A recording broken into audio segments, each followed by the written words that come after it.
ഇനി നമ്മൾ പഠിക്കാൻ പോകുന്നത് 108-ാമത്തെ പേജാണ്. ഏതാണ്? സസ്യങ്ങളിലെ ചലനം അല്ലെങ്കിൽ മൂവ്മെൻറ്റ് ഇൻ പ്ലാന്റ്സ്, അതായത് സസ്യങ്ങളിലെ ചലനം എന്നുള്ള ആ പാഠഭാഗമാണ്. ക്വസ്റ്റ്യൻ ഇവിടെ തന്നിരിക്കുന്ന അതിൻ്റെ അകത്തുനിന്ന് 186 മുതലുള്ളതാണ്. How do plants movements occur? എങ്ങനെയാണ് പ്ലാന്റുകളിൽ ചലനം സംഭവിക്കുന്നത്? Plant movements occur according to stimuli, അതായത് ഉദ്ദീപനങ്ങൾക്കനുസരിച്ചാണ് പ്ലാന്റുകളിൽ അല്ലെങ്കിൽ സസ്യങ്ങളിൽ ചലനം ഉണ്ടാകുന്നത്. ഓക്കെ, അപ്പോൾ നമ്മൾ പുതിയൊരു വാക്ക് പഠിച്ചു, സ്റ്റിമുലി എന്ന്. അപ്പോൾ എന്താണ് സ്റ്റിമുലി? What is stimuli?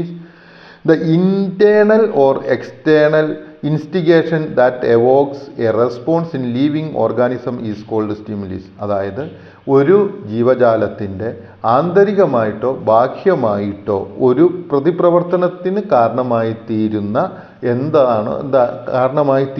എന്താണോ അതിനെയാണ് സ്റ്റിമുലസ് അല്ലെങ്കിൽ സ്റ്റിമുലീസ് എന്ന് നമ്മൾ പറയുന്നത്. ദ ഇൻറ്റേർണൽ ഓർ എക്സ്റ്റേണൽ, ബാഹ്യമായിട്ടുള്ളതോ ആന്തരികമായിട്ടുള്ളതോ, ഇൻസ്റ്റിഗേഷൻ, എന്തോ ഒന്ന് പ്രൊവോക്ക് ചെയ്യുന്നത്, അതിനെയാണ് നമ്മൾ എന്ത് പറയുന്നത്? സ്റ്റിമുലി എന്ന് പറയുന്നത്. നിങ്ങൾക്ക് മനസ്സിലായി എന്ന് എനിക്ക് തോന്നുന്നു. ഓക്കെ, എന്താണ് ഇൻറ്റേർണൽ ഇൻസ്റ്റിഗേഷൻ? പ്രതികരണത്തിന് കാരണമായി തീരുന്ന സംഗതി എന്താണോ അതിനെയാണ് നമ്മൾ എന്ത് പറയുന്നത്? സ്റ്റിമുലി എന്ന് പറയുന്നത്. Which are some of the stimulus that cause plant movements? ഏതെല്ലാമാണ് ചില സ്റ്റിമുലീസ് അല്ലെങ്കിൽ ഉദ്ദീപനങ്ങൾ ഏതിൻ്റെ? സസ്യത്തിൻ്റെ ചലനത്തിന് കാരണമായി തീരുന്നത്. കോസസ് പ്ലാന്റ് മൂവ്മെൻറ്റ്, സസ്യചലനത്തിന് കാരണമായി തീരുന്ന ഉദ്ദീപനങ്ങൾ. ലൈറ്റ് അല്ലെങ്കിൽ പ്രകാശം, വാട്ടർ അല്ലെങ്കിൽ ജലം, ഗ്രാവിറ്റി അല്ലെങ്കിൽ ഭൂഗുരുത്വാകർഷണം, ടച്ച് എന്ന് വെച്ച് കഴിഞ്ഞാൽ സ്പർശനം, കെമിക്കൽ സബ്സ്റ്റൻസ് രാസപദാർത്ഥങ്ങൾ, ഇവയെല്ലാം എന്താണ്? സസ്യത്തിൻ്റെ ഈ നൽകുന്ന സസ്യങ്ങൾക്ക് സ്റ്റിമുലി നൽകുന്നതിന് കാരണമായി തീരാവുന്നതാണ്. ഓക്കെ, ഇനി 189-ാമത്തെ ചോദ്യമാണ്. Analyse figure 4.2. Discuss and find out various plant movements and stimulus that cause movements in the plant. നിങ്ങളോട് പറഞ്ഞിരിക്കുന്നത് എന്താണ്? Analyse figure 4.2. അതായത് നിങ്ങളൊന്ന് എടുത്തു നോക്കിക്കേ, 108-ാമത്തെ പേജിൽ ഒരു ചിത്രം തന്നിട്ടുണ്ട്. 3 ചിത്രങ്ങളാണ് തന്നിരിക്കുന്നത്. അപ്പോൾ അതിനെക്കുറിച്ച് നമ്മളോടൊന്ന് പഠിക്കുവാനായിട്ടാണ് പറഞ്ഞിരിക്കുന്നത്. എന്നിട്ട് വിശകലനം ചെയ്ത് ഉത്തരം എഴുതുവാനാണ് പറഞ്ഞിരിക്കുന്നത്. The most common tropisms are phototropism, അതായത് എന്താണ്? പ്രകാശത്തിനോടുള്ള ആ ഒരു പ്രതികരണം. ഗ്രാവിറ്റോട്രോപ്പിസം, അതായത് ഗ്രാവിറ്റിയോടുള്ള പ്രതികരണം. അതുപോലെ തന്നെ മൂന്നാമത്തതായിട്ടുള്ള ഏതാണ്? തിഗ്മോട്രോപ്പിസം, അതായത് ടച്ചിനോടുള്ള അല്ലെങ്കിൽ സ്പർശനത്തിനോടുള്ള ആ എന്താണ്? പ്രതികരണം. അപ്പോൾ ഏതെല്ലാമാണ്? ഫോട്ടോട്രോപ്പിസം, ഗ്രാവിറ്റോട്രോപ്പിസം, ഹൈഡ്രോട്രോപ്പിസം. ഇവ 3ഉമാണ് എന്തിനായിട്ടുള്ളത്? നമുക്ക് പ്രതികരണങ്ങളായിട്ട് കാണുവാനായിട്ട് സാധിക്കുന്നത്. ഇനി എന്താണ് tropism? What is tropism? Tropism happens when a plant moves in response to an external stimuli in the environment. അതായത് ചുറ്റുപാടുകളിൽ നിന്നും വരുന്ന ഏതെങ്കിലും ഒരു ഉദ്ദീപനത്തിനനുസൃതമായിട്ട് ഒരു ചെടി മാറുക അല്ലെങ്കിൽ ചലിക്കുകയാണെങ്കിൽ അതിനെ നമ്മൾ എന്ത് എന്ന് വിളിക്കുന്നു? ട്രോപ്പിസം എന്ന് പറയുന്നു. ഇനി നമുക്കിവിടെ തന്നിരിക്കുന്ന ഇലിസ്ട്രേഷൻ 4.11 പ്ലാന്റ് മൂവ്മെൻറ്റ്, പേജ് 108. 108-ാമത്തെ പേജിൽ ഇലിസ്ട്രേഷൻ 4.11 നിങ്ങൾ കണ്ടിട്ടുണ്ടായിരിക്കാം, ഇല്ലയോ? സസ്യത്തിൻ്റെ ചലനങ്ങൾ എന്ന് പറഞ്ഞിട്ടുള്ളത്. ഓക്കെ, ആ പാഠഭാഗം നിങ്ങളൊന്ന് എടുത്തു നോക്കിക്കേ. അവിടെ നമുക്ക് കാണുവാനായിട്ട് സാധിക്കുന്നത് ഏതാണെന്ന് നിങ്ങളൊന്ന് നോക്കിക്കേ. പ്ലാന്റ് മൂവ്മെൻറ്റ്സ്, 2 ടൈപ്പിലുള്ള മൂവ്മെൻറ്റ്സുകളെ ഇവിടെ കാണിക്കുന്നുണ്ട്. ട്രോപ്പിക് മൂവ്മെൻറ്റ്, അതുപോലെ തന്നെ നാസ്റ്റിക് മൂവ്മെൻറ്റ് അല്ലെങ്കിൽ നാസ്റ്റിക്ക മൂവ്മെൻറ്റ് അല്ലെങ്കിൽ ട്രോപ്പിക്ക മൂവ്മെൻറ്റ്സ്. അപ്പോൾ നമ്മൾ ആ ഭാഗത്തേക്കാണ് വരുന്നത്. 108-ാമത്തെ പേജിൻ്റെ അവസാന ഭാഗം. How can we divide the plant movements? എങ്ങനെ നമുക്ക് ഒരു സസ്യത്തിൻ്റെ ചലനത്തെ ഡിവൈഡ് ചെയ്യാനായിട്ട് സാധിക്കും? We can divide the plant movements as tropic movement and nastic movement. നമുക്ക് പ്ലാന്റ് മൂവ്മെൻറ്റിനെ ട്രോപ്പിക്ക മൂവ്മെൻറ്റ് എന്നും നാസ്റ്റിക്ക മൂവ്മെൻറ്റ് എന്നും 2ആയിട്ട് വിഭജിക്കുവാനായിട്ട് സാധിക്കും. ഓക്കെ, നിങ്ങൾക്കിത് മനസ്സിലായി എന്ന് വിചാരിക്കുന്നു. ഈ ട്രോപ്പിക്ക മൂവ്മെൻറ്റ് എന്ന് വെച്ച് കഴിഞ്ഞാൽ എന്താണ്? ഉദ്ദീപന ദിശയ്ക്കനുസരണമുള്ള ചലനമാണ്.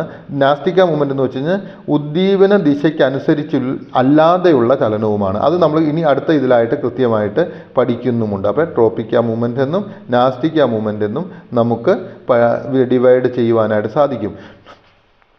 ഇനി നമ്മൾ വന്നിരിക്കുന്ന ഏതാണ്? 192-ാമത്തെ ചോദ്യം. What is tropic movements of plants? Movements of plants according to the direction of the stimuli.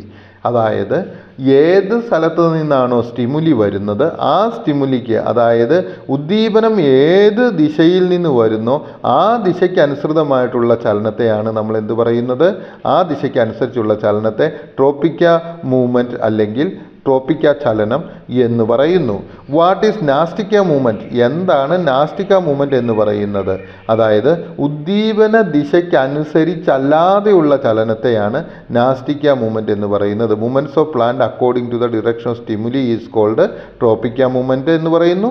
അതുപോലെ തന്നെ movements of plants not according to the direction of stimuli is called nastic movement എന്ന് പറയുന്നു. നിങ്ങൾക്കിത് മനസ്സിലായി എന്ന് എനിക്ക് തോന്നുന്നു. ഇനി നമ്മൾ ഇലിസ്ട്രേഷൻ 4.12 ട്രോപ്പിക്ക മൂവ്മെൻറ്റ്സ് എന്നുള്ള ആ ഭാഗത്തേക്ക് നമുക്ക് പോകാവുന്നതാണ്. അപ്പോൾ ട്രോപ്പിക്ക മൂവ്മെൻറ്റ് എന്താണെന്ന് നിങ്ങൾ ഓൾറെഡി കണ്ടു കഴിഞ്ഞു. ഉദ്ദീപന ദിശയ്ക്ക് അനുസരിച്ചുള്ള ചലനത്തെയാണ് എന്ത് പറയുന്നത്? ട്രോപ്പിക്ക മൂവ്മെൻറ്റ് എന്ന് പറയുന്നത്. ഇവിടെ നമ്മൾക്ക് കാണപ്പെടുന്ന എന്താണ്? ഇവിടെ 3 പിക്ചറുകളാണ് തന്നിരിക്കുന്നത്. അത് ഏതെല്ലാമാണെന്ന് നിങ്ങൾക്കറിയാം. ഒന്നാമതായിട്ട് തന്നിരിക്കുന്നത് ഏതാണെന്ന് വെച്ച് കഴിഞ്ഞാൽ ഫോട്ടോട്രോപ്പിസം എന്ന് വെച്ച് കഴിഞ്ഞാൽ എന്താണ്? ഫോട്ടോട്രോപ്പിസം എന്ന് വെച്ച് കഴിഞ്ഞാൽ പ്രകാശ ട്രോപ്പിക്ക ചലനം എന്നാണ് പറയുന്നത്. രണ്ടാമതായിട്ട് തന്നിരിക്കുന്നത് ജിയോട്രോപ്പിസം എന്നാണ് പറഞ്ഞിരിക്കുന്നത്. ജിയോട്രോപ്പിസം എന്ന് വെച്ച് കഴിഞ്ഞാൽ ഭൂഗുരുത്വ ട്രോപ്പിക്ക ചലനം എന്നാണ് അർത്ഥമാക്കുന്നത്. മൂന്നാമതായിട്ട് തന്നിരിക്കുന്നത് ഹൈഡ്രോട്രോപ്പിസം എന്ന് വെച്ച് കഴിഞ്ഞാൽ എന്താണ്? ഹൈഡ്രോട്രോപ്പിസം എന്ന് വെച്ചാൽ ജലട്രോപ്പിക്ക ചലനം എന്നുള്ളതാണ്. അപ്പോൾ നമ്മളിനി ആ ഓരോന്നും എന്താണെന്ന് പഠിക്കുവാനായിട്ട് പോവുകയാണ്. What is phototropism? എന്താണ് phototropism?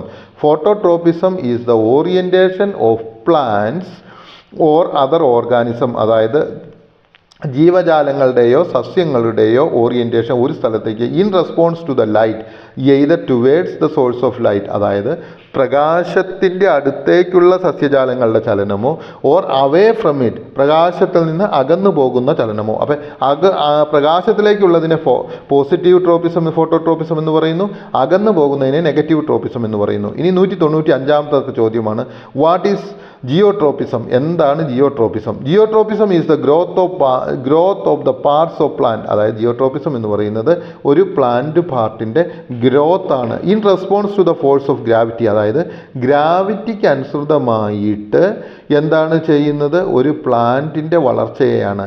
It is upward growth of plant shoot is an instance of negative geotropism, അതായത് ഒരു പ്ലാന്റ് മുകളിലേക്ക് വളരുകയാണെങ്കിൽ അത് ഗ്രാവിറ്റിക്ക് എതിരാണ്, അതിനെ നെഗറ്റീവ് ജിയോട്രോപ്പിസം എന്ന് പറയുന്നു.